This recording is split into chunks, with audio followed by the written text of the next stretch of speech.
Sobrang napakabait niya.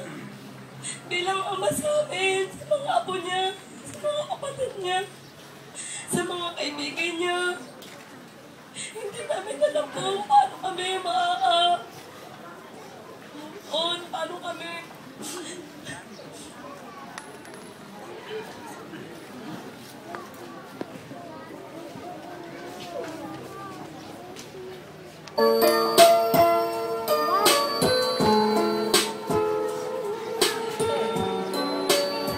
Tulad nga po ng sinabi ko kagabi sa huling misa ko kay tatay, marami po nagsasabi na si tatay ko daw swerte siya kasi swerte sa mga naging anak niya, sa naging pamilya, pero ang totoo po, hindi ko nalalaman na lahat kami po ni swerte. May mga anak niya, si nanay, tsaka yung mga apo niya. Dahil nagkaroon po kami ng ganong klaseng ama mapagmahal. Parang nalala ko po ng dati, kumikita sa dati sa taxi. Kahit wala po siyang extra, magdadala po yan ng kahit na isang, sa dami namin, 8 kami magkakapatid. Tapos magdadala po yan ng mansana sa hatiin niya po yun. Para lahat kami makatingin. Pero, tapos naalala ko nung nahinay na siya. Iba tayo talaga sa tatay, sinabi niya sa akin, tama na Anjigoy. Pero hindi kami titigil, hindi kami hanggang kaya niya lumaban siya, lalaban din kami. Hinahold po namin yung faith namin, na walang imposible po.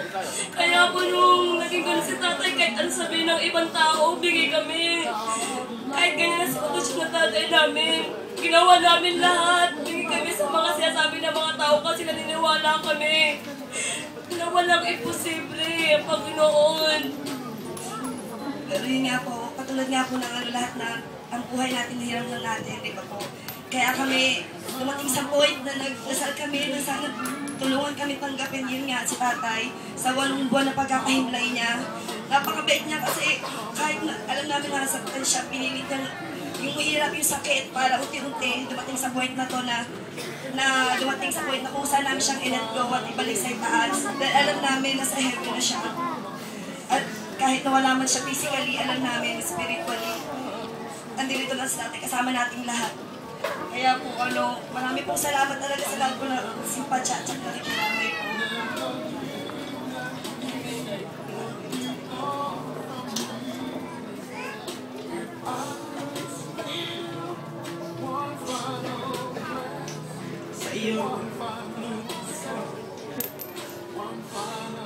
Lahat na iniwan mo sa akin, alam sa iyo.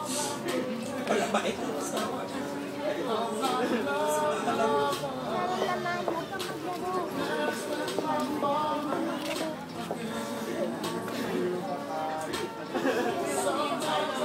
Tatay, we will miss you. Sana ngayon, talaga yung punto na tapos ako na pag-aaral eh. Inis ko yung tatay. Mahal kita mahal ka namin tatay. Lahat kami, nagmamahal sa'yo. Sana ngayon, turing na ako tunay na anak. Huwag na ako saan pa kaya mapunta. Paalam tatay. Paalam tatay.